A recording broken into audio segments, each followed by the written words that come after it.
Welcome back. I am with you, Queen Choma, right now, and I'm so excited to share all these amazing, juicy tips with you and powerful PR secrets. I'm now going to go into the media framework that has helped me to have consistent media opportunities, and I believe it will help you. And in my new mastermind, the Queen of Visibility, I'm going to be talking about this a lot more. I'm going to break down what each letter means in my media framework, in the word media. So the M in media stands for message. Okay, so this is about your message. So how you start to be booked out for good PR and have good media opportunities is you need to be clear on your message. What is your message? What's your story? What is the angle that you have for the media? Think about what you want to deliver there. So do you want to talk to the media about your university story? Is it about how you overcame tragedy? Is it how you overcame heartache? Is it a combination? Did you go from zero to hero? Did you go from pain to triumph? What is it that you've overcome? What are the successes? What are some of the pitfalls, the challenges? You've got to definitely know what challenges you've overcome, because if you just have this fancy story of everything being great, the media won't really buy into that. But if you can share some of your challenges, that will really help you. Some more things you need to think about is how can it help their audience? Yeah, so it's just about really figuring out what do you want to share with people. It's important to not just have a story, but it's important to have different stories, because the media may not be interested in your entrepreneurial story, but they might be interested in the fact that you travel a lot. You may think that the media want you in their magazine to talk about how wonderful your business is as this amazing business coach or as this amazing PR coach, but really they might be more interested in your traveling lifestyle. Maybe that's what fascinates them about you. So the media will love covering things like that. Okay, so what else? So now we've identified that we need a strong message. Your message must be strong. If you don't have a strong message, you need to work on it. You need to figure out what your stories are. Think about your education story. Maybe it's your giving birth story. Maybe it's the fact of having your 2 children story. The stories that changed your life. It could be stories of pain, stories of heartache, the time when a client fired you or you were fired in your job. Think of your stories, at least 3 or 4. And obviously, you want to be weaving these stories into whenever you're doing your interviews, you want to be sharing some of these stories, because that's what's going to make your interviews more interesting. And once they're very interesting, then people will book you. Other people will start booking you. So the next letter is E, and E stands for engagement. So you need to engage with the media. Many of you are busy engaging with your clients and with your audience, and that's great, but you've completely forgotten about the media. You need to engage with the media if you want to be in the media. You need to be engaging with Cosmopolitan magazine. You need to engage with journalists. You need to engage with TV presenters, TV anchors. You need to build relationships with these people, with Fox News, with Huffington Post, with the Today Show, with their platforms on social media. You need to engage. Many of you don't do it because you think they have a big following and they're not paying attention. Well, there is always someone that's paying attention. There's an assistant, there is someone, especially if you're pitching, they are going to look for you and figure out whether you follow them. Are you engaged? Are you bothering to reply to any of their stuff? They're going to check you out and find out if you're really the real deal or not, and if you really care about their brand or not. So if you want the media to care about your brand, then you need to care about their brand. Are you subscribed? Many of you want to be in Forbes. Are you subscribed to Forbes? Are you reading their have you ever bought the Forbes magazine before? What value are you adding to Forbes for Forbes to turn around and now say, okay, let me now add some value in your life? Now think about it this way. Have you ever been in a relationship where it's just one-sided? Many of you want a one-sided relationship with Forbes or with Huffington Post, with BBC, with ITV. You want something from them, but what are you giving them? What can you do for them? Because you might think they're such a big brand and everything, but how did Mariah Carey get to work with these big brands? In the sense of, how did they start featuring her? She's no different from you. She is a big, huge superstar, but she's still a human being. She didn't start off as a big superstar. In fact, she had wounds, she had pain, she had heartache. She only had one shoe. She came from so much tragedy, so much hurt, so much pain. Are you reading her book, any of you? I just bought her book recently, downloaded it on the Audible app, and it's amazing. And she talks about all the challenges that she faced. Many of you were in a better situation than Mariah Carey. And she was able to take her dream into around the world. And many of you aren't even willing to just be in one magazine, because you're not even willing to do the work to just be in one magazine. You just keep stopping halfway. You want to be in this magazine so badly, but you're not willing to take the 10 steps that you need to take to be in it. I remember once a coach once said this. She said there are two types of people in this world. There are people that, she said that she's an author, a best-selling author, and she said that why is it that people they keep telling her they want to write all these books, but she said, but she's a published author of 5 books. And you know, when I heard that, when she said that, she was like, why is it that people are telling me they want to be an author, but I'm an author of 5 published books? Like I have made it happen. You people keep talking about it. If you are here watching this right now, there's a very big chance that you need to be willing to do what it takes to be in the media. It means, and I'm going to tell you some of the things you need to do. You need to invest your money. How is it helping you to just be where you are and just stay where you are? It's not doing much for you. If it was doing much for you, then you wouldn't be aspiring to be in Forbes or Huffington Post or the Today Show or your local newspapers and magazines. You wouldn't dream of being on more podcasts. If everything you're doing now was so wonderful, which I'm sure is good to a certain degree, but how much more success and greatness and joy and pleasure could you experience? How many more clients could you get if you took PR seriously? Not seriously to the point that, oh, I wish I had it. It would be so nice. No, put your money where your mouth is. You know, I wanted a business so badly. I wanted to be a coach so badly that I hired a coach that taught me how to have my own online business. I spent over $2,000 doing that. I paid over $2,000 for B School, Marie Forleo. I couldn't even afford it at some points. It was like $500 each month coming out of my account. And I was like, I remember Marie Forleo's team saying that it's growing pains, because I was like, pain, and it was like painful, but I did it. And then Fabienne Fredrickson, she had a program, it was about $500. I paid for that. How badly do you want it? Like, I went to university and did a degree in mass communications and sociology. It wasn't cheap. Now I'm a PR person. I get to use my degree, my mass communications degree, to do my work. I couldn't know the things I know if I didn't go and study media studies at college and then mass communications and sociology at university. You have to pay for what you want to know. You know, many of you are not willing to pay the price, whether it's hiring a publicist, doing a PR course, joining me for my mastermind. Maybe that's the thing you need to do. You need to do something if you're serious about this. Okay, so the next one is D, and that is for direct, basically the word direct. So this means we need to be direct with the media. We need to tell the media that we want to be seen. So this would mean direct messaging. This would mean sending that direct email. We need to be direct. You know, some of you are so tiptoey. You just tiptoe.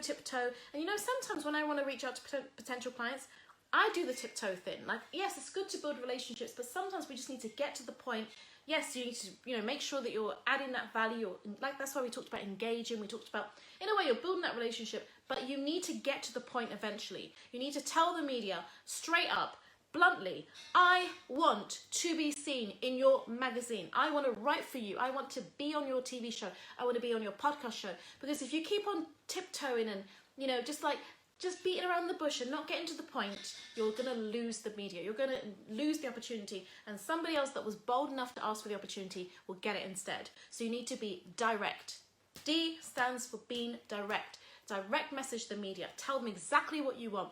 You know, you send that direct email. You send that direct media pitch. You send that that crafted pitch that you put together.